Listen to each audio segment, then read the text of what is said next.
retrouve aujourd'hui pour une nouvelle vidéo, dont je vous parlais depuis un petit moment et que je me décide enfin à vous préparer, une vidéo donc au sujet de mon expérience en tant que jurée du prix des lecteurs catégorie polar du livre de poche. Donc pour les personnes qui le savent, ça fait moins d'un an que je suis jurée donc pour l'édition 2021 du prix des lecteurs organisé par le livre de poche. Il y a trois catégories. La première c'est donc littérature générale, la deuxième c'est polar et la troisième c'est essai et documentaire. Et donc moi j'avais postulé pour être jurée dans la catégorie polar et donc ma candidature avait été retenue. C'est une expérience donc qui dure sur un petit peu moins d'une année, de janvier à fin août exactement. Et je vais essayer de répondre à toutes vos questions que vous m'avez posées sur Instagram au sujet de cette expérience. Et on commence tout de suite. Alors, on commence tout de suite. Je me suis notée sur mon petit carnet les différentes questions que vous avez pu me poser, sachant qu'il y avait des questions qui revenaient un petit peu, mais qui étaient posées de différentes manières. Donc, j'ai essayé de fusionner ça pour vous répondre au mieux. Et voilà. La première question, elle concerne l'entrée dans le jury. Donc, comment se passe la sélection des jurés?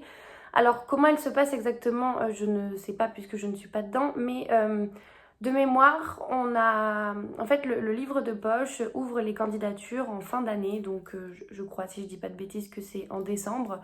Il faut donc aller candidater sur leur site. Il y a un formulaire à remplir qui demande nos goûts en termes de livres, tout simplement. Quel a été notre dernier coup de cœur, dans quelle catégorie on aimerait postuler.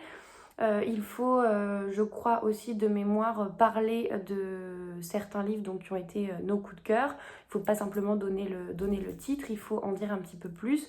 Moi, je sais que j'avais repris différents avis, notamment que je vous poste sur Instagram, en les modifiant un petit peu, mais j'avais repris certains de mes avis. J'avais parlé notamment de mon coup de cœur pour donc, la trilogie Nicolas Beuglé, que vous connaissez à force parce que je vous en parle dans chaque vidéo.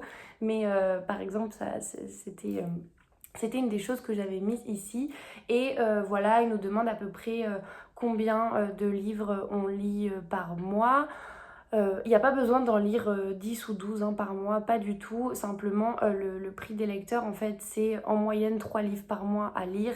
Donc, bien évidemment, ils veulent s'assurer que les personnes qui seront sélectionnées pour être jurées pourront lire 3 livres par mois. Si effectivement, vous en lisez un ou deux, ou de manière exceptionnelle 3, ça risque peut-être être compliqué et du coup, ne pas jouer en votre faveur pour la sélection.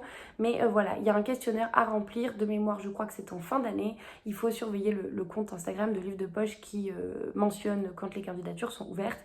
Et ensuite, moi, j'avais eu la réponse le mi-janvier, je crois. Et donc, le prix des lecteurs débute officiellement en février. La première sélection que l'on reçoit, c'est celle donc de février. Et voilà pour cette première question. La seconde, donc, c'est combien de livres on reçoit en tout et sur combien de mois. Donc comme je vous le disais, ça commence en février, on reçoit les réponses en janvier, mais ça commence officiellement en février et ça s'étend jusqu'en août, donc février, mars, avril, mai, juin, juillet, août. On a en tout 7 mois. Et chaque mois, on reçoit entre 2 et 3 livres, ça dépend des mois, ça dépend également des livres qui sont sélectionnés. Parfois, vous allez avoir 3 livres, mais vous allez en avoir 2 qui sont plus petits et un plus gros, par exemple, de 450 ou 500 pages. Et voilà, on n'a jamais eu, en tout cas moi sur cette année, on n'a jamais eu plus de 3 livres. Et donc en tout, sur les 7 mois, ça fait 19 livres à lire. La troisième question, c'est qui choisit les livres de la sélection? Et alors ça, tout simplement, je pense que c'est le livre de poche qui fait son choix. Alors moi j'ai été déçue sur certaines choses et je pense que j'ai pas été la seule. Il y a eu plusieurs jurés qui ont partagé un petit peu mon sentiment.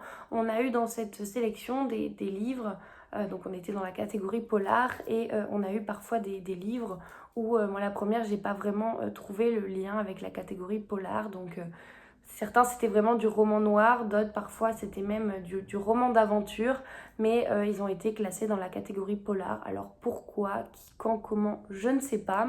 Toujours est-il qu'ils faisaient partie de cette sélection et voilà. J'avoue que j'avais regardé moi les sélections des années précédentes et comment dire, alors je vais pas me plaindre, c'était une très belle expérience d'être jurée cette année et de découvrir de nombreux titres, mais je trouvais que les sélections des années précédentes étaient plus... me tentaient en tout cas davantage et voilà. Je dois dire que sur 19 livres, il n'y en a pas énormément que j'ai aimé en fait tout simplement et il n'y en a pas énormément qui me marqueront à vie. Voilà, bref, je reviendrai dessus un petit peu plus tard au fur et à mesure de vos questions. La quatrième, c'est donc quelles sont les règles à suivre s'il y en a. Alors, il y a très peu de règles et je trouve que c'est tant mieux. Les seules règles, et pour moi c'est tout à fait normal, c'est qu'en fait les jurés doivent s'engager à lire les livres qui leur sont envoyés dans le mois. Je m'explique, je vais prendre ces trois-là parce que j'ai tous les livres devant moi. Vous avez donc 3 livres, on est au mois d'août et c'est les 3 livres que vous devez lire en août. Vous les recevez généralement en fin de mois précédent, donc vous les avez reçus à partir du 25-26 juillet. À chaque fois, le livre de poche vous envoie de toute façon un mail. Et puis, il y a un groupe Facebook aussi où les jurés discutent entre eux. Et donc... une personne du livre de poche va vous dire voilà les colis sont partis, vous ne devriez pas tarder à les recevoir et puis effectivement après en discutant avec d'autres jurés chacun reçoit son colis. Donc admettons vous recevez votre colis avec vos 3 livres, vos 2 livres selon les mois le 26 juillet et donc vous avez jusqu'au 31 du mois d'après. Donc, admettons au 31 août, mais là en l'occurrence ça fonctionne pas parce que c'est le dernier mois, mais vous avez donc jusqu'au dernier jour du mois suivant pour les lire. Vous les recevez donc, vous avez 1 mois et 4 jours entre guillemets pour lire les livres de cette sélection. Et voilà, c'est la première règle et la règle principale. Et la seconde, c'est bien évidemment à chaque fin de mois de voter. Pour ce faire, donc j'avais une autre question, mais du coup je vais rebondir dessus. La question c'était comment se passe le vote. En fait, tous les mois, donc on a une plateforme dédiée aux jurés sur le site du livre de poche. Et tous les mois, on est amené à aller donc s'identifier sur ce site et à voter pour, admettons, voilà, vous avez ces 2 livres-là qui sont en concurrence et donc vous allez sur le site, vous cliquez sur tel ou tel livre en fonction de celui pour lequel vous décidez de voter et vous avez ensuite une critique à en faire, un petit paragraphe un petit peu explicatif qui décrit pourquoi vous avez choisi ce livre-là et non pas les autres. Et là-dessus, vous pouvez totalement vous exprimer. Il y a autant des personnes qui rédigent des paragraphes de 6-7 lignes comme certains qui font des textes très longs. Vraiment, voilà, c'est tout à fait libre. Et à la fin du mois, donc, les votes sont comptabilisés et nous recevons, nous, en tant que jurés, le gagnant de ce mois-ci. Donc chaque mois on a reçu voilà tel livre a été vainqueur de la sélection de mars, de la sélection d'avril, etc. etc. Ces résultats sont à ne pas divulguer, ils doivent rester confidentiels au niveau des jurés puisqu'en fait les livres qui auront gagné chaque mois vont à la fin se retrouver tous en concurrence. Donc on aura 7 livres puisqu'il y a 7 mois. Oui, c'est ça. On aura 7 livres et on devra départager parmi ces 7 livres lequel gagnera le prix des lecteurs dans la catégorie polar. Donc évidemment, on garde un petit peu de mystère sur ces 7 livres-là qui arriveront en finale. Et voilà, c'est à peu près les seules règles à suivre. Donc comme je vous disais, de voter dans les temps, puisque de toute façon si c'est pas le cas, le livre de poche va vous contacter pour... Moi ça m'est arrivé une fois où le dernier jour du mois, je n'avais toujours pas rendu mon avis. En tout cas il était prêt mais j'avais absolument pas coché. Et donc voilà, j'ai été contactée et puis du coup on a pu remédier à ça. Mais voilà, faut se mettre un petit peu à leur place. Il y a 130 jurés catégorie polar, 130 catégorie littérature. S'ils doivent passer leur temps à appeler tout le monde, bon voilà, je pense que c'est pas tout à fait l'objet du prix et puis ça leur fait perdre du temps aussi, donc c'est pas très cool. Sinon voilà, il n'y a pas énormément de règles et ça se fait plutôt bien, ça se respecte plutôt bien. Donc la dernière, non pas du tout la dernière, la cinquième, j'ai perdu le fil au niveau des numéros, mais bref, la question suivante, c'est de savoir s'il y a une remise des prix physique à la fin. Et alors je n'ai pas la réponse, je pense que non pour l'instant, puisque donc on est dans une période Covid. J'ai cru comprendre, peut-être, alors je me mélange peut-être un petit peu avec autre chose, qu'avant le Covid, c'était quelque chose qui se faisait. Nous, en tout cas, pour l'instant, voilà, on arrive fin août et il n'a pas du tout été question de ça. Donc peut-être que ça se fera et qu'on sera prévenu ultérieurement, je ne sais pas. Toujours est-il qu'à l'ordre du jour, on n'a pas connaissance, en tout cas moi, je n'ai pas connaissance d'un événement qui nous rassemblerait et qui permettrait de clôturer ce prix des lecteurs. Une autre question, donc, alors celle-ci j'ai plutôt répondu, donc y a-t-il une date limite pour lire les livres? Oui, chaque dernier jour du mois en cours. Quel est ton préféré de la sélection? Alors jusqu'ici c'est Les yeux fermés, la chaîne, donc de Adrienne McKinty, que j'ai adoré. Je vous en ai parlé dans un vlog il me semble, et je vous mettrai le lien en barre d'infos pour les personnes qui voudraient aller voir ce vlog et du coup mon avis sur ce livre. J'avais adoré. Ça a été vraiment mon seul coup de cœur pour l'instant. Il m'en reste, donc là on est le 19 août, il me reste encore 2 livres à lire avant la fin du mois pour la sélection d'août, dont Les Refuges de Jérôme Loubry, qui est un livre qui me tente beaucoup et sur lequel j'ai vu énormément de retours positifs. Donc peut-être, je ne sais pas, peut-être que mon coup de cœur sera détrôné par Les Refuges, ou peut-être même égalé. Je vous en reparlerai ultérieurement dans un vlog, je pense. Mais voilà, aujourd'hui, mon coup de cœur depuis le début de la sélection, c'est La Chaîne. Et j'espère très très très très fort pour l'instant que c'est celui-ci qui va gagner. La question d'après, comment tu as géré le rythme de lecture? C'est une organisation. Alors moi sur les 19 livres, il y en a 2 que je n'ai pas lus. Enfin 4 pour l'instant parce qu'il m'en reste 2 à lire. Mais il y en a 2 que j'ai fait le choix de ne pas lire. Le premier, c'est La Relique du Chaos de Giacometti Ravenne. C'est pareil, je vous en avais parlé dans un vlog. C'est un tome 3, c'est une saga. On est sur quelque chose de... Je sais pas, le roman d'espionnage... aussi excitant qu'un Indiana Jones. Alors je ne saurais pas vous dire exactement. Alors ils disent policier et thriller, mais je crois que c'est quelque chose un peu d'ésotérique et tout ça. Peut-être pas en fait. Bref, toujours est-il que déjà l'histoire en elle-même me tentait pas énormément, et de savoir que c'était un tome 3, ben c'est pas tout à fait, c'est pas très motivant pour lire. Et puis les personnes qui du coup l'ont lu sans avoir lu les précédents, on avait eu un retour sur effectivement notre groupe Facebook, et beaucoup voilà, ont été déçus, ont dit qu'en fait elles ne comprenaient pas parce que c'est une saga qui peut être très intéressante apparemment, mais il y a quand même énormément de personnages, et si on prend le train en cours de route arrivé au tome 3 et qu'on ne connaît pas ni les personnages ni leur passif, c'est un peu compliqué de se projeter dans cette histoire. Donc celui-ci je ne l'ai pas lu, et il y en a un autre, alors il faut que je le retrouve. Hop. Et il y en a un autre, c'est pareil, c'est Francesca de Lina Banksdotter, que je n'ai pas lu lui non plus, puisque donc c'est la suite de... je sais même plus comment il s'appelle le premier. C'est la suite de Annabelle. Voilà, qui a été un best-seller. Alors Annabelle me tentait bien, c'était pas le problème, mais voilà, sur un mois, c'est parfois compliqué quand on a des tomes 2, 3, 4, en tout cas que c'est pas le premier. C'est compliqué en fait de rattraper un peu son retard quand on a aussi d'autres lectures de prévues. Et voilà, c'est les 2 que je n'ai pas lus, en tout cas pour l'instant, puisque donc il m'en reste d'autres à lire. Et voilà, après c'est une organisation, j'essayais de prioriser en fait chaque mois les livres qui me tentaient le plus. Donc par exemple, si on en recevait 3, je commençais par soit le plus petit, comme ça je me disais bon j'en ai déjà lu un, et ensuite on passera à autre chose, soit par celui qui me tentait le plus, et voilà en fait tout simplement comment je me suis organisée. Parfois j'en ai pris en audio aussi, que j'ai lu du coup en audio, écouté pour gagner du temps, parfois dans les transports, etc. Et voilà, ça s'organise assez facilement. Je suis désolée, je suis encore un petit peu malade. Ça s'organise assez facilement et voilà, c'est faisable.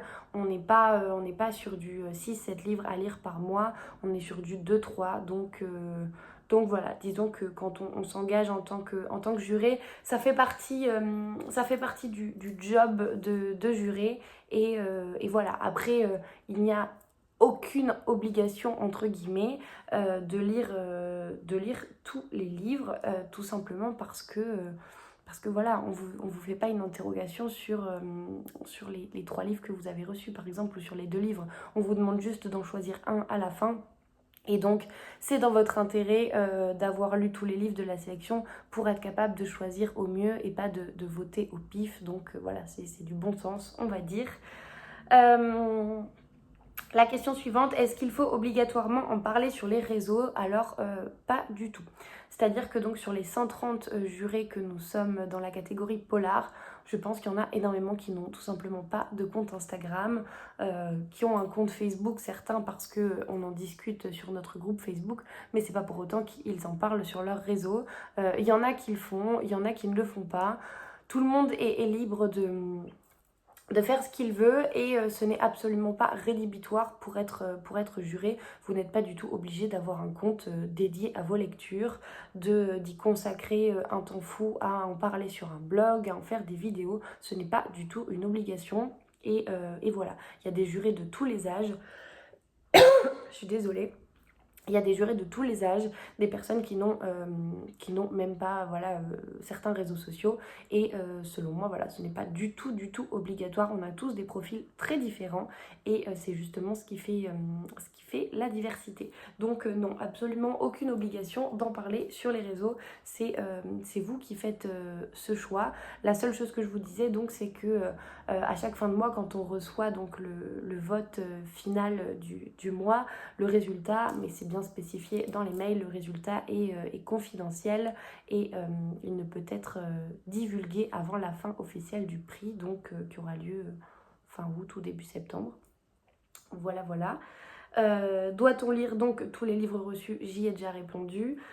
Comment se passe le vote? J'y ai déjà répondu aussi. Et enfin, donc, si je dois faire un bilan, hein, les bons, les mauvais côtés.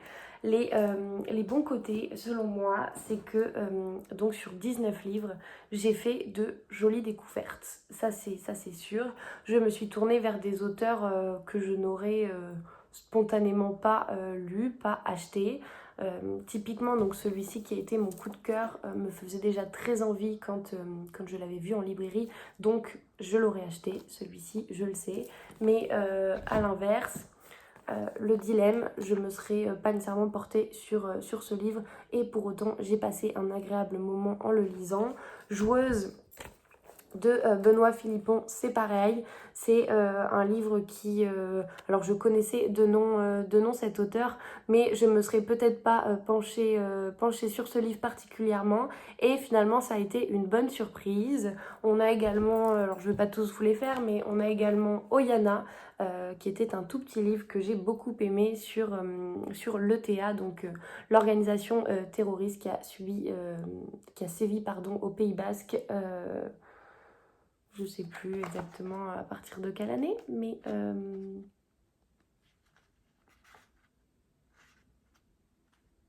bon, je ne sais plus. Ceci dit, c'est pas très grave. Non.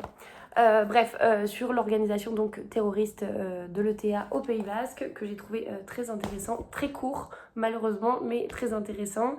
Et voilà, je vous les fais pas tous. Bonne nuit maman qui avait été une super bonne lecture pour moi, avec beaucoup de mystères que j'avais adoré.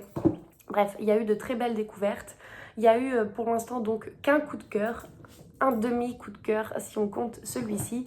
Mais il y a eu aussi quelques déceptions, forcément, ça va de pair, on va dire.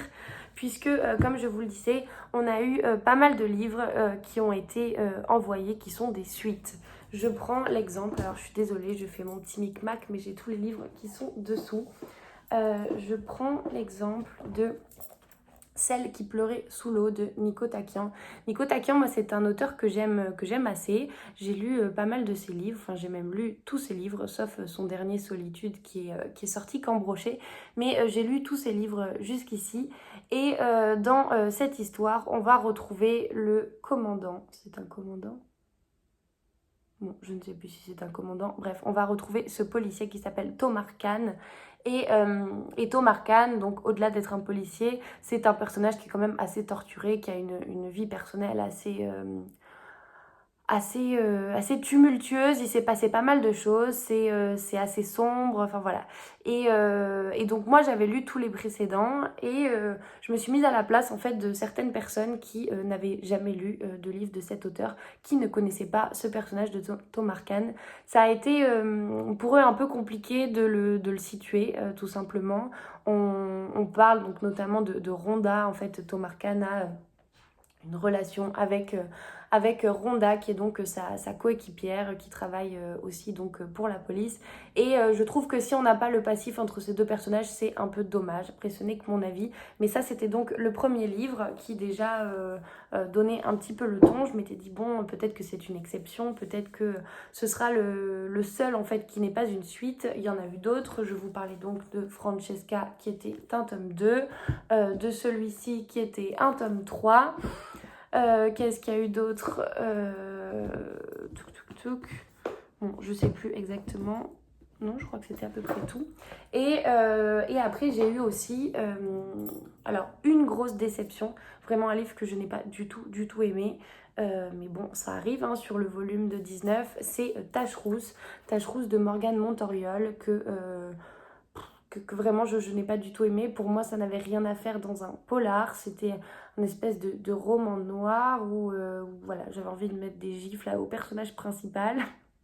Je caricature un peu. Mais voilà, ce roman, ça l'a pas du tout fait.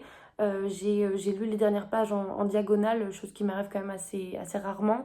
Et voilà, donc ça, celui-ci, ça ne l'a pas fait du tout. Après, il y a eu d'autres lectures qui ont été de bonnes lectures, mais qui ne me marqueront pas. Il y a eu aussi la lecture de...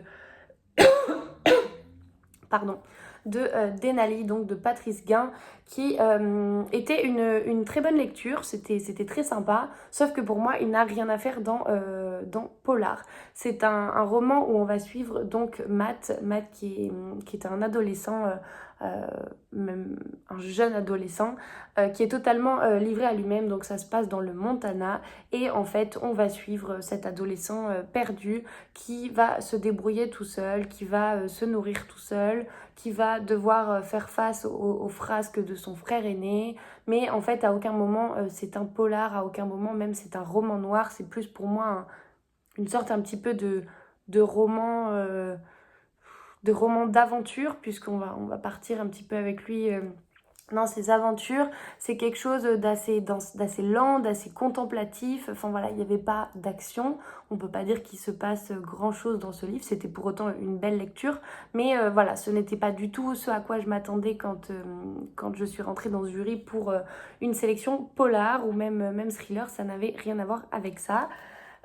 Et globalement, voilà. Après, si on a eu aussi donc Chambre 413, qui lui aussi était un tome 2, puisque c'était la suite de Sirène.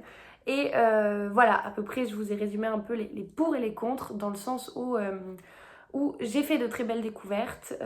C'était une bonne expérience également d'échanger donc avec d'autres personnes, avec des personnes qui ont des avis bien à elles, comme moi je peux avoir les miens, des personnes parfois avec qui donc on va être totalement en accord tel mois sur telle lecture et puis le mois d'après finalement j'aurais adoré une lecture et cette personne l'aura détestée ou inversement. Et c'est très intéressant d'échanger et d'en parler ensemble parce que voilà, c'est ça qui fait la richesse de ce jury-là. Il y a donc plein de points positifs, mais j'ai eu aussi quelques petites déceptions. Mais bon, voilà, ça fait partie du jeu. C'est déjà, je trouve, un beau cadeau que d'avoir pu participer à cette expérience. On découvre, bon là, en l'occurrence, 19 livres. 19 livres qui nous sont offerts, donc il faut quand même pas négliger ça aussi. Alors ça veut pas dire que parce que les livres nous sont offerts, il faut en faire des critiques dithyrambiques alors qu'on les a pas aimés, hein, pas du tout. Je me suis jamais cachée de vous dire que j'avais aimé ou pas aimé tel livre.